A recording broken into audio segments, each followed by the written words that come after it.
ulit tayo sa school ng Games. Ayan.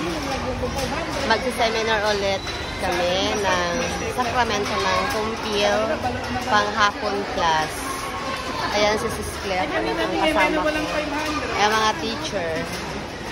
At mag-aantay pa lang tayo ng mga bata. 1 section pa lang ang nandito. 4 na section ang panghapon class. Kaya anaantay pa natin. 2 p.m. ang call time namin, pero wala pa sila. So mag-a-adjust, mag-extend na naman ako ng oras.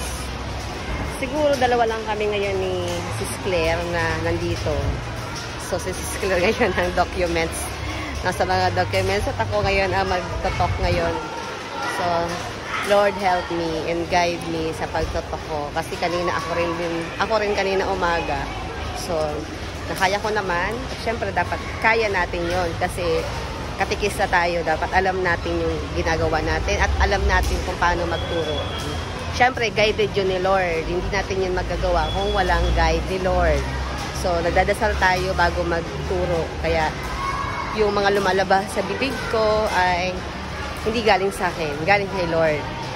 So, yun. Abangan natin ang ating pagtuturo ngayon. 1 section pa lang ating nandito. Hello! Ang mga grade 6, kasama sa vlog ko. Ayan, mababait na grade 6 natatanggap ng Sacramento ng Kumpil. Ang section nila ay, ano section nyo? Masisipag. Ayan, masisipag na bata. Okay. Antayin natin sila, wala pa yung iba. Okay, antayin natin sila. Nandito po si Alba. Busy, oh. Apo. Saan po kaya sa first home? La teacher Nora, sila teacher. Hello po. Mga teacher ng Games Elementary School. Ayan, so antayin natin. Bye! Tapos na ang seminar. Yung mga kalat nyo, may naiwang payong. Kaninong payong to?